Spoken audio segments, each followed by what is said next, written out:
All right, so my presentation's over thermoregulation.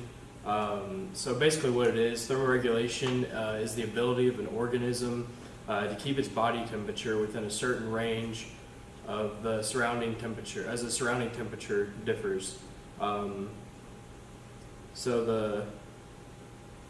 We didn't really know much about how animals regulated their body temperature. We just kind of figured they were all the same until we were introduced to thermometers, which allowed us to get specific data on the temperature of animals. This showed that all animals maintain different temperatures, and this also includes different sexes within the same species. So as we're going through thermoregulation, one thing that some different species do is dormancy, which is where an animal temporarily allows the body temperature to drop so it can conserve energy through harsher conditions like winter. So there are two different types of dormancy, predictive and consequential. Predictive dormancy occurs when an animal enters the dormant phase before the weather worsens. And then consequential dormancy occurs when the animal enters a dormant phase after weather conditions worsen. And this is more likely when the animal lives in the area where the climate is more unpredictable.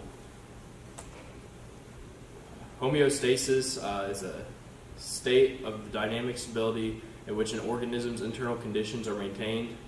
So it's basically describing a definition of what a constant temperature of an animal is for maintain our internal organs.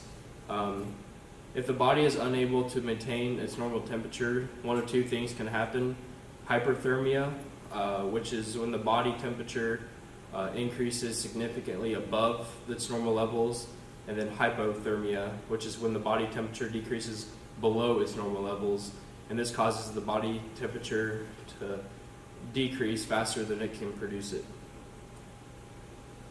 And then last but not least, the thermal neutral zone in an animal is the temperature range in which the animal can tolerate. The animals do not have to use a large amount of energy to control its temperature when it's in its thermal neutral zone, and the animals can change its body shape or move it into different areas such as sun or shade and to heat up or cool the body through radiation, convection, and conduction to produce heat exchange. They're my sources. Okay, so what's your favorite animal to work with? Swine. Okay, so can you give me some examples of how you keep swine in their thermal neutral zone, or can try to? I have to keep the pigs, just as cool as possible by just keeping them out of direct sunlight, because pigs don't sweat, and then keeping them in just a dry area with good airflow out of the sun. Okay, and so that you're talking about summer, they Yeah, can during get the heat summer. stress.